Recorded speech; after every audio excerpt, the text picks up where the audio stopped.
At first, I was gonna get all prettied up and put on makeup, but like at least look like a decent human being because this camera is so HD that you could definitely see the flaws. But then I don't care.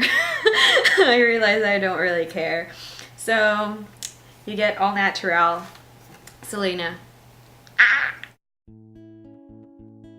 My mom is really good at winning things for free, and she won this hotel room for 2 nights and 3 days stay, and she didn't want to use it, so I decided to use it. I have not told you guys this, but I am in the process of writing a novel. It's all very new to me, and I wanted to have like a retreat where I could just focus and write my heart out without being distracted easily.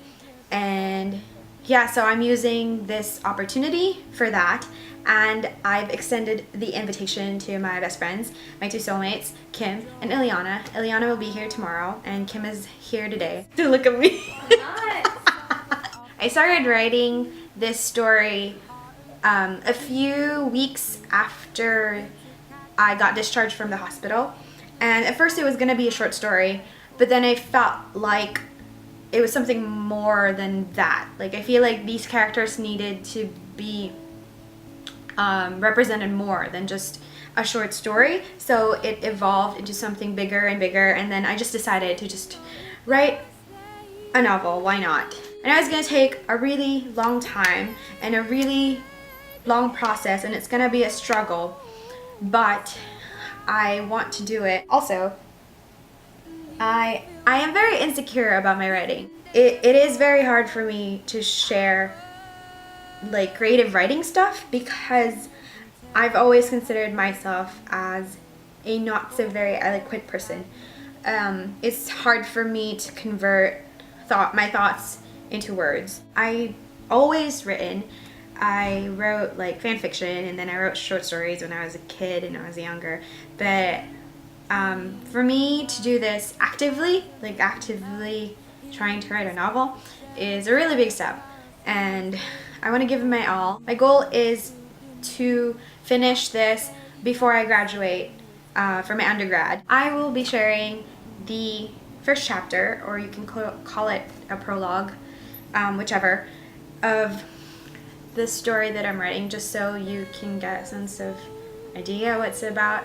I don't really want to give much away, but just like, I don't know, I just want to share it, just for the sake of sharing it, and so that I can have the courage to let people see my writing, or like, I don't know, yeah, it's for my own encouragement. It's really short, so you don't have to worry about it. It's like, it's short. Let me just say that I am writing this reluctantly. Converting her into words is like knowing that the surface of the moon is rough simply by seeing its pictures, exploring the Chinese culture by eating at Panda Express, analyzing a movie by watching its trailer, taking a picture with the Statue of Liberty in Vegas and captioning it NYC. No, she cannot be confined by these white pages in black ink. She is incandescent. From the top of her head to the very tips of her toes, every fiber of her being oozes radiance that can only be felt and understood when your fingers accidentally brush hers as you both reach for the sugar, when shoulders are forced against each other on a cramped bus ride, when you inhale cucumber-flavored oxygen as you bury your face in her warm, thick hair, the moment you realize the exhausting effort behind her brightest and most captivating smiles, the way she double taps her feet after putting on her shoes, making sure they're secure, how she likes to stop in the middle of the crosswalk to look up and give a childish pout if the weather is not to her liking, openly letting the sky know of her dissatisfaction. She is an enigma, a phenomena that cannot be fathomed unless experienced, as mysterious as a black hole. You'll never fully quite grasp what it's like until you've been sucked in. These are stories about her, my extraordinary and impossible girl, a living, breathing, skipping, jumping, thought-provoking paradox, full of nothing but contradictions, as complex as the ocean floor, cowardly brave and cautiously reckless, an honest liar, a fallen angel, a minx, a goddess, an ordinary human being.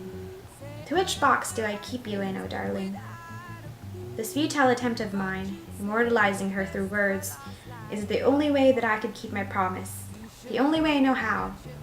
I've forgotten in which memories are truly mine, and which ones are borrowed. Fiction likes to tango with reality. These are ramblings of a fool, a lonely, nostalgic fool. As incoherent and incongruent as the idea of God is to an atheist, I promise it won't make sense. It doesn't make sense even to me. But I feel like, no, I'm quite sure she'll get it.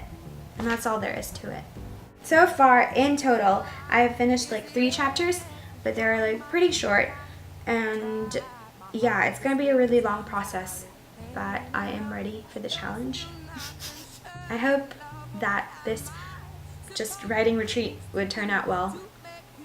And yeah, I will try to update you guys on how it's going if you're curious. Please let me know what you think. Comment down below. I would love to get feedbacks. I will try to kind of like drop some chapters here and there, so watch out for that. For the most part, I think I need to like really work on this first before I start like sharing it. And yes, that is it. I will see you guys next Friday, and that's it. Bye.